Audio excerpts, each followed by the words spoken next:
जय राधे। प्रिय महानुभाव, यसलाई भ्यान्टा भनिन्छ, हिन्दी भाषामा बैगन पनि भनिन्छ। यो बैगन हजुरको भान्साको एकदमै फेभरेट सब्जी हो। मिठो सब्जी बनाएर यहाँले खाने गर्नुहुन्छ। तर म आज यहाँहरूलाई यो बैगनको एउटा रहस्य बताउन जाँदैछु। अथा काँडा हुँदो रहेछ बैगनमा, हेर्नुहोस् त, यहाँ काँडा हुँदो रहेछ, घोच्यो। आज म यहाँहरूलाई बैगनको एउटा रहस्य बताउन जाँदैछु कि ज्योतिषहरू बताउने गर्नुहुन्छ कि यो बैगनले तपाईको भयभरको शनि दशालाई कटाउँदछ। यति एक बैगनले अब कसरी, आजको यो प्रसङ्ग अन्तिमसम्म सुनिदिनु होला प्रिय महानुभाव। शनि दशा प्राय सबैलाई हुने गर्दछ। अब शनि दशा हुँदाखेरि के हुन्छ म तपाईहरुलाई बताउन जाँदैछु, कृपया ध्यान दिएर सुन्नु होला। कहिलेकाहीँ यस्तो हुन्छ नि, परिवारका सबै सदस्यहरू झुठा आरोपमा जेल पर्दछन्।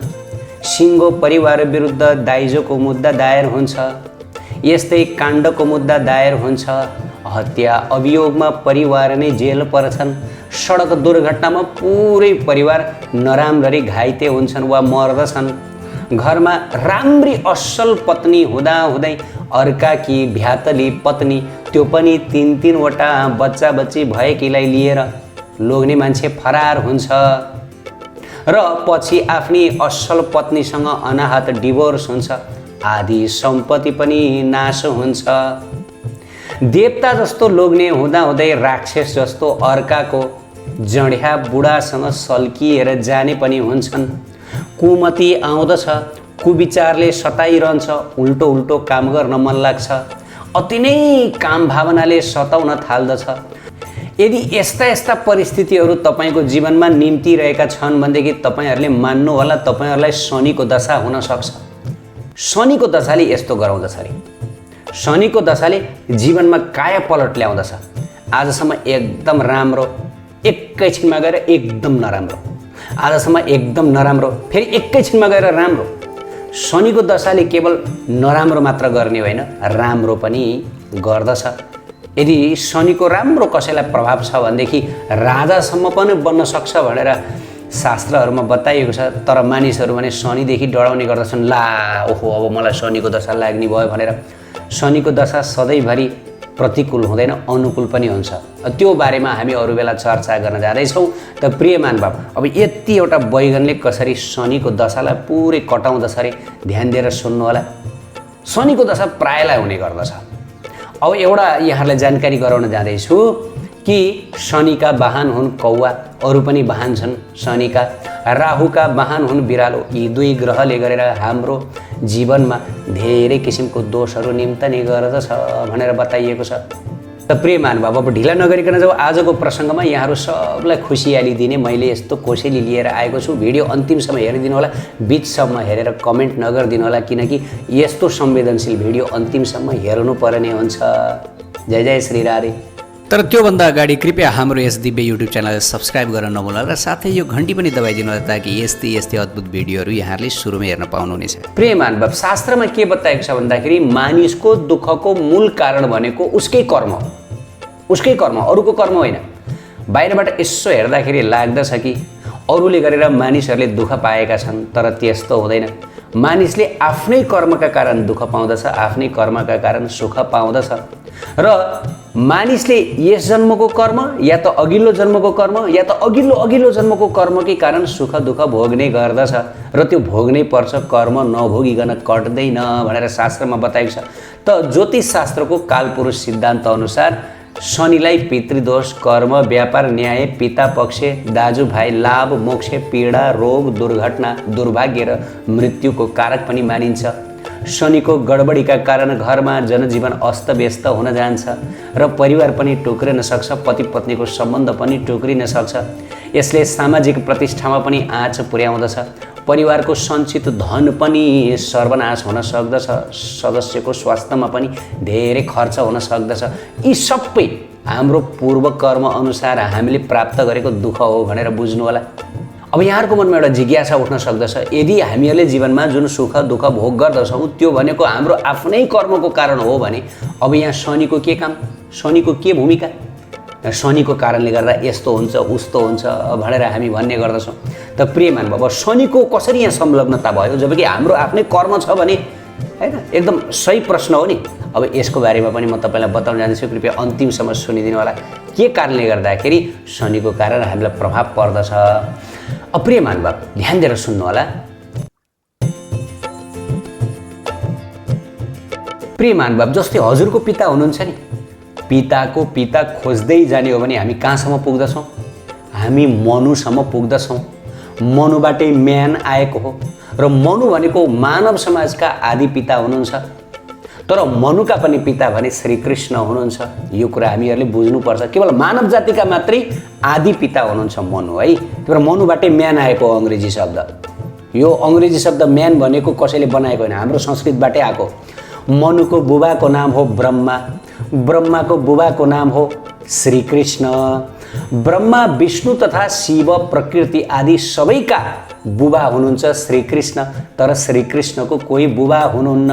त्यही भएर त भनियो शास्त्रमा, वन्दे कृष्ण गुणातीतम परब्रह्मच्युतम यथा अविर्भू प्रकृति ब्रह्मा विष्णु शिवादय।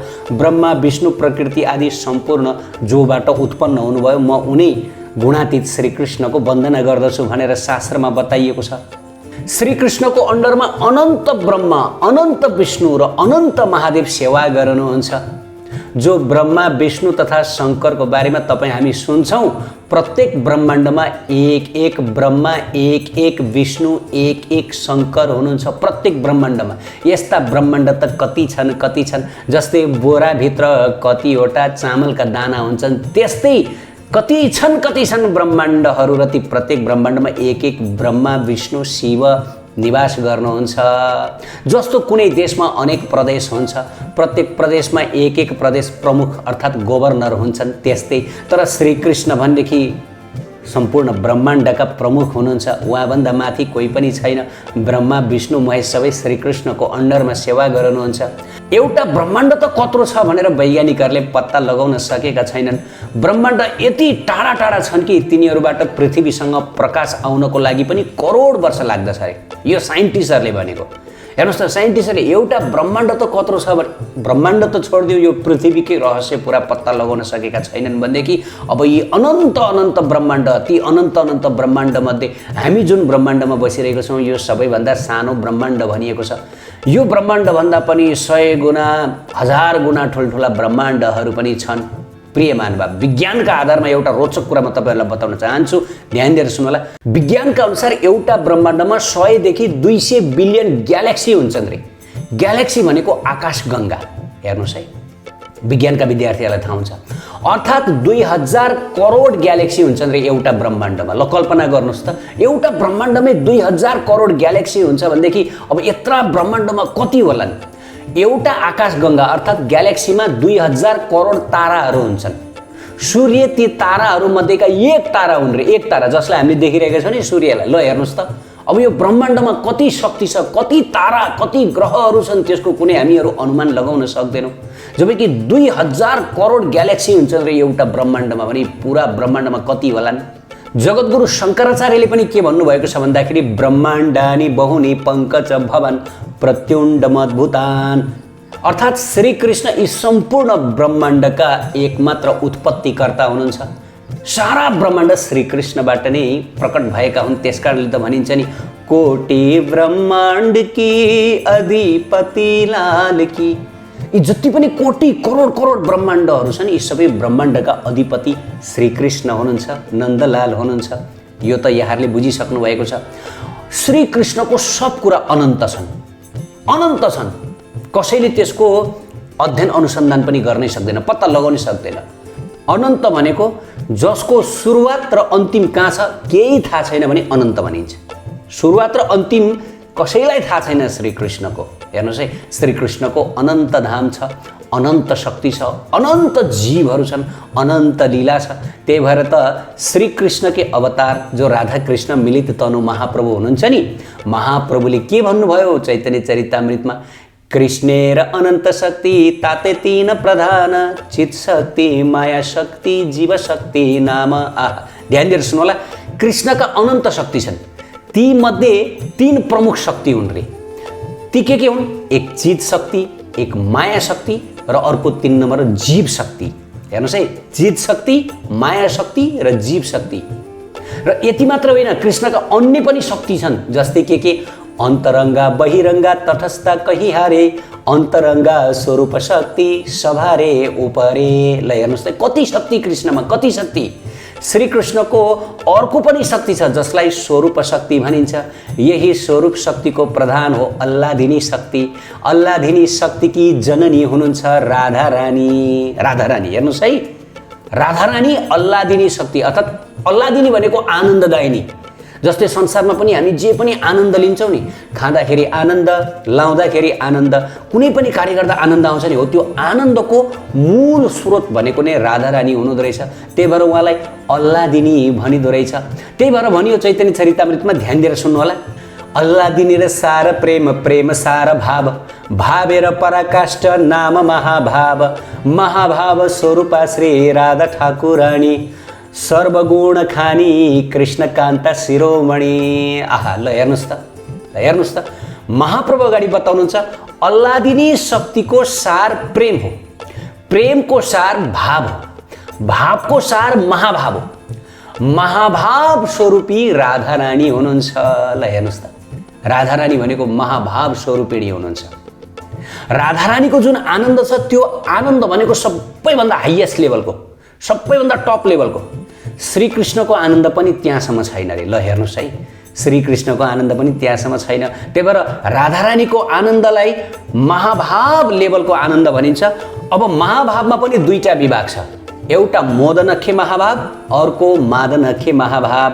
मोदनखे महाभाव भनेको जहाँ कृष्णसँगको मिलनद्वारा जुन आनन्द प्राप्ति हुन्छ त्यो आनन्द पनि राधा रानीकै हो रे। अनि त्यसै गरी आएर मादनखे महाभाव भनेको जहाँ श्रीकृष्णसँग थोरै समय विरह हुँदाखेरि जुन विरह व्याकुलमा जुन प्राप्त गर्ने आनन्द हो त्यो आनन्दलाई मादनखे आनन्द भनेर चैतन्य चरितामृतमा बताइएको छ।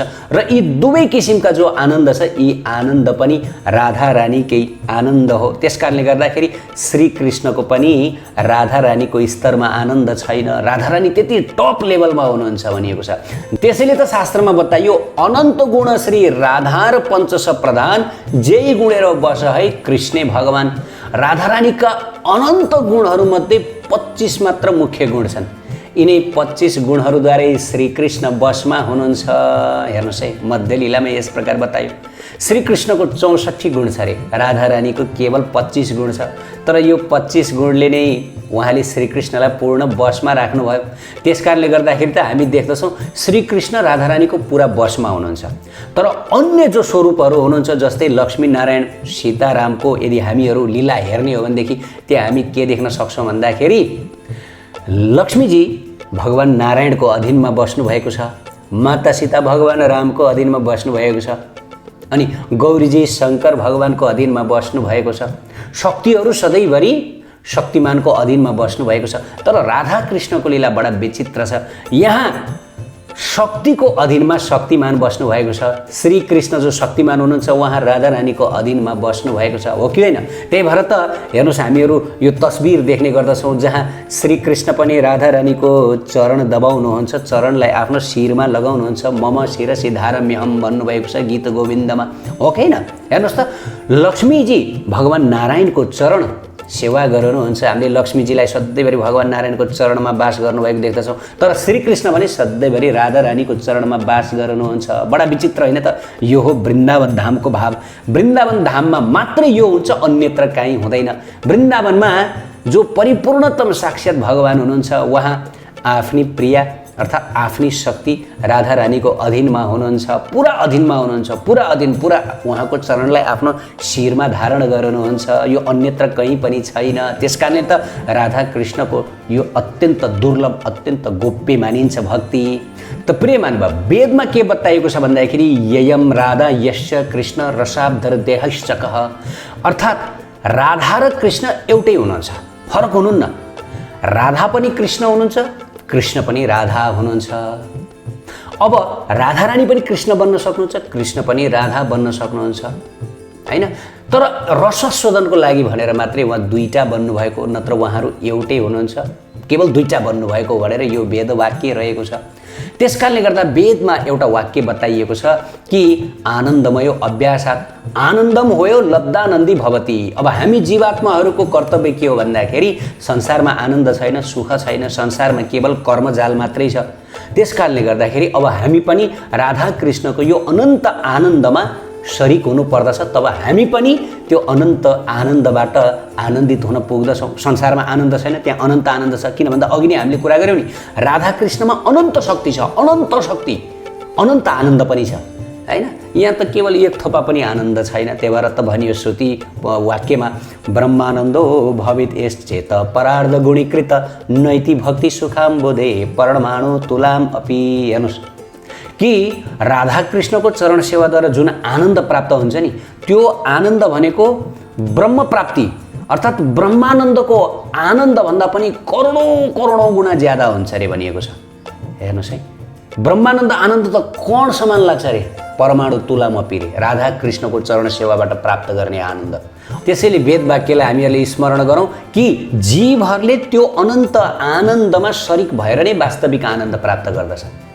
हाम्रो आनन्द नै राधा कृष्ण जो मूल आनन्द हुनुहुन्छ उहाँको सेवा गरेर नै हाम्रो आनन्द छ। त्यही भएर रसम होयो लब्धानन्दी भवति, उहाँको आनन्द पान गरेर नै जीवहरूले आनन्द प्राप्त गर्दछन्, अरू कुनै उपाय छैन भनिएको छ। त्यसकारण संसारमा कुनै उपाय छैन आनन्द प्राप्तिको। यो जति पनि आनन्द आनन्द हामी भन्छौँ नि, यो सब निरानन्द हो, यो दुःखको स्रोत हो। यो संसारमा आनन्दको खोजी गर्ने व्यक्ति झन् दुःखी बन्दछ, उसको हातमा अन्तिममा केवल दुःख मात्रै आउँदछ। आनन्द त सिर्फ राधा कृष्णको चरणमा छ। त प्रिय मानव, अब हाम्रो प्रसङ्गतिर नै फर्कौँ। बैगनको प्रसङ्ग छ, जसलाई शनिको दशा छ। शनिको दशालाई बैगनले काट्दछ भनेर चाहिँ ज्योतिषहरू बताउने गर्नुहुन्छ। हेर्नुहोस्, अब शनिको बारेमा बुझौँ। यथार्थमा शनिसँग डराउनु पर्दैन। शनि महान कृष्ण भक्त हुनुहुन्छ। हेर्नुहोस् है, एकचोटिको घटना म यहाँलाई बताउँछु। किन शनिको नजर पर्यो भनेदेखि नराम्रो हुने, शनिको नजर परेर कहिले नराम्रो हुँदैन थियो, तर यो दिनबाट नराम्रो हुन थाल्यो। कहिलेबाट ध्यान दिएर सुन्नु होला। उहाँ महान कृष्ण भक्त हुनुहुन्थ्यो, शनिदेव महान कृष्ण भक्त हुनुहुन्थ्यो। पुराणमा यो कथा आउँदछ। एकचोटि उहाँ दिनरात कृष्णको ध्यान गरेर बसिरहनु भएको थियो, कृष्णमै निमग्न हुनुभएको थियो। उहाँकी पत्नी ऋतुमती हुनुभएको थियो, अर्थात् उहाँकी पत्नीलाई आफ्नो पतिबाट गर्भधान गर्ने इच्छा भयो। त्यही भएर पति समक्ष आउनुभयो, तर पति एकदम कृष्णमा लीन ध्यान गरेर बसिरहनु भएको थियो। पत्नीले भन्दाखेरि पनि उहाँले पत्नीलाई वास्ता गराउनु भएन। पत्नी रिसाएर कुपित भएर शनिदेवलाई यो श्राप दिनुभयो कि तपाईँले म ऋतुमतीलाई अर्थात् म सन्तान प्राप्त गर्ने इच्छाले आएको पत्नीलाई तपाईँले यस प्रकार तिरस्कार गराउनुभयो। म तपाईँलाई श्राप दिन्छु कि तपाईँको नजर जहाँ पर्छ त्यहाँ नराम्रो होस्, नष्ट होस् भनेर चाहिँ शनिदेवलाई यस प्रकार पत्नीले श्राप दिनुभयो। ल हेर्नुहोस् है, हाम्रो शास्त्रमा बताइएको छ। त्यस दिनबाट यी महान कृष्ण भक्त जो शनिदेव हुनुहुन्छ, शनिदेवको नजर जहाँ पर्छ, जसको मुखमा शनिदेवले हेर्नुहुन्छ, उसको जीवन नष्ट हुने, उसलाई धेरै ठुलो दोष लाग्ने भनेर बताइएको छ। हेर्नुहोस् है, यही दिनबाट। अन्यथा शनिदेव महान कृष्ण भक्त हुनुहुन्छ। त्यसकारणले गर्दा शनिदेवको जुन दोषपूर्ण दृष्टिबाट बच्ने एउटै मात्र उपाय भनेको चाहिँ कृष्ण भक्त बन्नु। राधा कृष्णको जसले भक्ति गर्नुहुन्छ, शनिदेवले अब दृष्टि पार्नुहुन्न। किन भन्दाखेरि उहाँ पनि कृष्ण भक्त हुनुहुन्छ। त कृष्ण भक्त भएर अर्को एक कृष्ण भक्तलाई कसरी दुखी पार्न चाहनुहुन्न नि। त्यसकारणले गर्दाखेरि कृष्ण भक्त बनौँ, राधा कृष्णको भक्ति गरौँ। हेर्नुहोस् है, अनि शनिको दोष हामीमा पर्दैन, शनिको दशा लाग्दैन। यो सत्य कुरा, तपाईँहरू मान्नुहोस् नमान्नुहोस्। हेर्नुहोस्, मानिसहरू के गर्ने गर्दछन् आजकल भन्दाखेरि, मलाई यो दशा भयो, मलाई राहुको दशा, मलाई शनिको दशा, यो दशा त्यो दशा भनेर चाहिँ पुरा ग्रह शान्तिका लागि भनेर दिनरात हिँडै गर्ने गर्दछन्। तर हो, ग्रह शान्ति गरेर केही समयलाई शान्ति हुन्छ, तर सधैँका लागि शान्ति हुँदैन। किन सधैँको लागि शान्ति हुँदैन भन्दाखेरि हामीहरूको कर्मै बिग्रिया छ, हामीहरू त्यो भोग्नै पर्ने छ। ग्रहहरूले स्वतन्त्र रूपमा हामीहरूलाई दुःख दिने होइन। हेर्नुहोस् है, चाहे शनि भनौँ, चाहे राहु भनौँ, चाहे मङ्गल भनौँ, ती ग्रहले हामीलाई स्वतन्त्र रूपमा नभएको दुःख ल्याएर दिने थोपर्ने होइन। हाम्रो आफ्नो पूर्वजन्मको जुन भोग्नुपर्ने कर्म छ, त्यो कर्म भोगाउनको लागि एउटा अशुभ वातावरण बनाइदिने हो, हाम्रो बुद्धि भ्रष्ट गराइदिने हो। हेर्नुहोस् है, बुद्धि भ्रष्ट गराइदिने हो। किनभने हाम्रो बुद्धिद्वारा नै सञ्चालित हुन्छ। गीतामा के बताउनु भएको छ भगवानले कि इन्द्रियाणी परण्य हो इन्द्रियोभ्यो परम मन। इन्द्रियभन्दा पर मन छ, मनभन्दा पर बुद्धि छ। त बुद्धिद्वारा नै हामीहरूको यो सारा कुरा सञ्चालित छ, शरीर होइन, पुरै हाम्रो जीवन। त बुद्धि बिग्रेपछि त्यसपछि आएर हाम्रो जीवन नष्ट हुन्छ हैन। बुद्धि बिग्रेरै मान्छेले रक्सी खान्छ, बुद्धि बिग्रेले मान्छेले अर्काको श्रीमतीलाई बोकेर लिएर जान्छ, बुद्धि बिग्रेले मान्छेहरूले पाप कर्म गर्दछ अनि फस्दैन त। त्यसकारणले गर्दाखेरि ग्रहहरूले के गरिदिन्छन्, बुद्धि बिगारिदिन्छन् हैन। जसरी ड्राइभर जुन गाडी चलाइरहेछ त्यो ड्राइभरलाई नै यदि आघात पुर्यायो भनेदेखि गाडी त्यत्तिकै भिरबाट खस्दछ। त्यसै गरेर ग्रहहरूले पनि जुन बुद्धि जसले ड्राइभ गरिरहेछ त्यो बुद्धिलाई नै खराब गरिदिने गर्दछन्। त्यसकारणले गर्दा गीतामा भगवानले के बताउनुभयो, ददामि बुद्धि योगम तम येन माम उपयान्ति ते। जसले राधा कृष्णको भक्ति भजन गर्दछ उहाँहरूले बुद्धि दिनुहुन्छ। बुद्धि अर्थात् कहिले पनि बुद्धि भ्रष्ट हुँदैन। त्यही भएर अब ग्रहहरूले जतिसुकै बुद्धि भ्रष्ट गराउन खोजे पनि राधा कृष्णको भक्तको बुद्धि भ्रष्ट हुँदैन। उसलाई सबै कुरा थाहा हुन्छ किन भगवानले बुद्धि दिनुभएको हुन्छ। हो उसको आफ्नो बुद्धि त ग्रहहरूले नष्ट गराइदिनु होला, तर भगवानले आफ्नो बुद्धि दिनुहुन्छ। जब परम शक्तिशाली राधा कृष्णको जब बुद्धि लाग्दछ त्यसपछि त कसैले केही गर्न सक्छ, कसैले केही गर्न सक्दैन। त्यसकारणले गर्दाखेरि प्रिय महानुभाव हेर्नुहोस्, यो ग्रह शान्तिका लागि हामीहरूले अनेक गरिरहेका हुन्छौँ। क्षणिक समयको लागि शान्ति हुन्छ, नहुने होइन, पोस्टपोन्ड हुन्छ, तर भोग्नै पर्छ। भोग्नै किन हामीले गरेको कर्म हो। त्यसकारणले हामीले जीवनमा आफ्नो कर्मलाई शुद्धि गर्नुपर्छ, कर्म शुद्धि गर्नुपर्छ। हेर्नुहोस्, हामी कर्म चाहिँ शुद्धि गर्दैनौँ, पाप कर्म गर्दै हिँड्छौँ, अनेक मनलाग्दी गर्दै हुन्छौँ, शास्त्र मान्दैनौँ, महापुरुषको वचन मान्दैनौँ, अनि यता चाहिँ पनि ग्रह शान्ति गराएर हिँडिरहेका हुन्छौँ। कहाँबाट हामीलाई शान्ति हुन्छ? कहिले पनि हुँदैन हैन। त्यसकारणले गर्दाखेरि अब यो जुन अब ज्योतिषहरू बताउने गर्नुहुन्छ कि भेन्टाले ग्रह शान्ति हुन्छ अरे। जस्तै सरसफाइ गर्नेलाई बैगन दान गर्नाले जेल जाने सम्भावना कम हुन्छ। अनि दोस्रो भनेको मेहनती मजदुरलाई बैगन दान गर्नाले, यो भेन्टा दिनाले व्यापार राम्रो हुन्छ, अथवा जुन व्यापारको घाटा छ नि त्यो घाटा टर्दछ भनिएको छ। औँसीको दिन जनावरहरूलाई बैगुन खुवाउँदा पारिवारिक शान्ति कायम हुन्छ भन्ने मान्यता रहेको छ। शनिबार कालो गाईलाई बैगुन खुवाउँदा घर परिवारको शारीरिक कष्ट हट्दछ भन्ने विश्वास छ। मङ्गलबार बाँदरलाई बैगुन खुवाउँदाखेरि झुठो मुद्दाबाट मुक्ति मिल्छ। शनिबार भैँसीलाई बैगुन खुवाउँदाखेरि पारिवारिक दुर्घटना वा आगजनीबाट बच्न सकिन्छ। श्राद्ध पक्ष अमावास्या शनिबार, द्वितीय प्रदोष तिथि र कार्तिक महिनामा बैगुन खानु हुँदैन भन्ने शास्त्रको यो वचन रहेको छ। हो भनिएको छ ग्रहदोष शनि दोषलाई यसले बैगुनले केही हदसम्म शान्त राख्दछ, तर पुरा हटाउन सक्दैन। मैले अघि नै भने जबसम्म हामीहरू सत्कर्म गर्दैनौँ, जबसम्म हामीहरूको कर्म सुध्रिँदैन, कर्म शुद्ध बन्दैन, तबसम्म जतिसुकै ग्रह शान्ति गरे पनि हामीहरूलाई शान्ति मिल्नेवाला छैन। त्यसकारणले गर्दाखेरि सर्वप्रथम आफ्नो कर्मलाई पवित्र गरौँ, भक्तिमय कर्म गरौँ। त्यो भनेर फेरि मैले ग्रह शान्तिका जो शास्त्रीय विधानहरू छ त्यसको विरोध गरिरहेको छैन। गर्नुपर्छ, गर्नुहोस्। तपाईँहरू आफ्नो यथोचित ग्रह शान्ति के गर्नु मन लाग्छ गर्नुहोस्, तर त्यो गरेर मात्रै हामीलाई सुख शान्ति मिल्नेवाला छैन, मुक्ति मिल्नेवाला छैन। मुक्ति त केवल भक्तिमय कर्मद्वारा मिल्नेछ। राधा कृष्णको भक्तिद्वारा सब कुरो राधा कृष्णको हातमा छ। त्यही भएर उहाँ परम मालिक हुनुहुन्छ। स्वामी स्वामिनीको चरणमा परेर दिनरात भक्ति भजन गरेर नाम जप गरेर दिनरात यो भक्तिमय अग्निमा आफूलाई जब हामी दिन्छौँ त्यसपछि यो जुन जति पनि हाम्रा खियाहरू छन् त्यो खियाहरू भक्ति रूपी अग्निले नष्ट भएर जान्छन् र हामी पवित्र बन्दछौँ। जसरी सुनलाई आगोमा हालेपछि सुन पवित्र हुन्छ नि, सुन अझ निखारिँदै जान्छ नि, त्यस्तै गरेर हामी पनि भक्ति रूपी आगोमा जल्नु पर्दछ। नष्ट हुने भनेको होइन, तब मात्रै हामी पवित्र हुन्छौँ। हाम्रो लाखौँ करोडौँ जन्मदेखिको जुन कर्म छ ती सम्पूर्ण कर्मचक्रहरू नष्ट भएर हामी राधा कृष्णको नित्य निवृत्त निकुञ्ज धाम प्राप्ति गर्नेछौँ, सदा आनन्दमा लीन हुनेछौँ। यो बाहेक अर्को कुनै उपाय छैन। जय जय श्री राधे निताई गौर सीतानाथ प्रेमानन्दे। यदि आजको यो कथा प्रसङ्ग यहाँलाई मन परेको भए कृपया सेयर गरिदिनु होला र साथसाथै यो घन्टी पनि दबाइदिनु होला र दिव्य ज्ञान जति बाँड्यो त्यति निखारिँदै जानेछ। राधे राधे। कृपया हाम्रो यस दिव्य युट्युब च्यानललाई सब्स्क्राइब गर्न नभुल्नु होला र साथै यो घन्टी पनि दबाइदिनु होला ताकि यस्तै अद्भुत भिडियोहरू यहाँहरूले सुरुमै हेर्न पाउनु।